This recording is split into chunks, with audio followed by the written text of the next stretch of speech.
just talking about how low budget my films are. This is low budget as it gets. This is Muriel. She's incredible. She's like the best.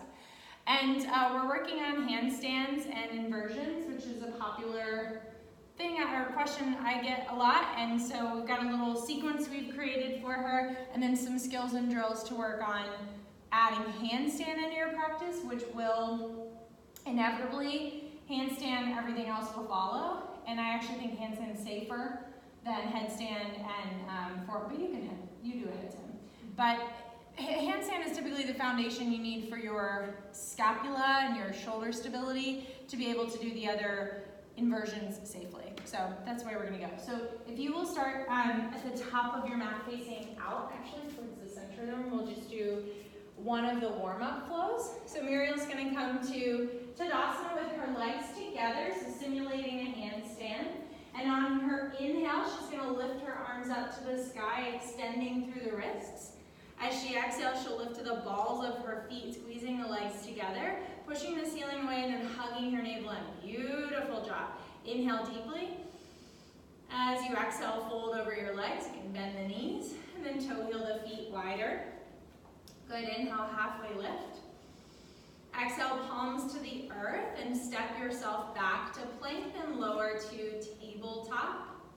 Inhale, dropping the belly, looking up. And then exhale, she comes into cat. She's gonna hold that shape. Inhale, let the head come out, but keep the spine this way. So we wanna create this active shape in our back. So you exhale, tuck the toes and reach back, plank. And then soften just a bit, yes, in your lumbar spine. So we wanna find as neutral a spine as possible with active shoulders. Take a nice deep breath in. And as you exhale, pike your hips high and back, downward facing dog. Good. Good, on your next exhale, draw your right knee to your nipple, your right heel to your butt, and squeeze that in. Good, yeah, good. And then shift forward into a plank and step the foot in between the hands. Good, and rise up to a crescent. So we're gonna work the leap that it takes to get into a handstand, so shorten your distance just a bit. And she's gonna give me 3 little tips into warrior 3. Beautiful, working that active press off the back leg like we would for handstand, good. And on this next one, I want you to stand all the way up onto your right leg and pull your left knee into your chest. Good, so pillar pose. Often people in the handstand, some of them, will have trouble with the back, the top leg starting to float. So I want you to really pull your top knee to your nipple, yes, and start to lean back. So open your right hip flexor, tone your right leg, and work how, when that leg is static, the other one has space to come up. Good, one more breath. Nice, and then step your left foot down, step your right foot back, come into crescent on the other side, and shortening that stance just a bit. Good.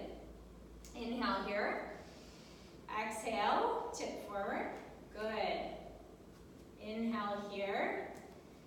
Exhale, tip forward. Muriel, you are brilliant. Good, one more inhale here. Try to keep your right toes dialed down as you exhale, come forward. And then standing onto that left leg, pull your right knee into your chest, pillar pose. Really think knee to nipple, heel to butt. Stretch the space between your left hip flexor and your right knee. Maybe even lean back. I know, well the left leg doesn't count. If you're right-handed, we should just chop it off. Good. Excellent job, shake it out. Okay, so we're gonna talk about Sun A at the wall. So if you have a space at home or a studio where you can practice at the wall and headless, then this is great. So we're gonna come into Tadasana facing the wall now. And come back to that starting position. So as you inhale, feet together, arms lift over the sky, extend through the wrist, push up to the ceiling, pull your ribs in and lift to the balls of your feet. Beautiful. Squeeze your legs in. Nice job, Muriel. Inhale. As you exhale, saunter your way back to downward facing dog. So bringing the hands down, clearing the wall. Great, great, great. And then narrow your stance a bit. So walk your hands more towards the wall, walk your feet more towards your hands. And she's gonna take 3 donkey kicks. So trying to get her knees to her nipples, her heels to her butt to the wall. Yes, that's 1. Beautiful. Controlling the descent. Beautiful. Half start. Try it again. Really jump. Yes, that's 2. Beautiful. One more.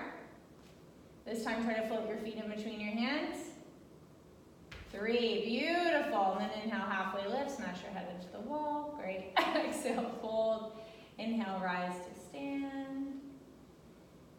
And exhale, hands to heart center. Gorgeous. So that's a wonderful way if you want to start to incorporate that. That could be a sub for Sun A.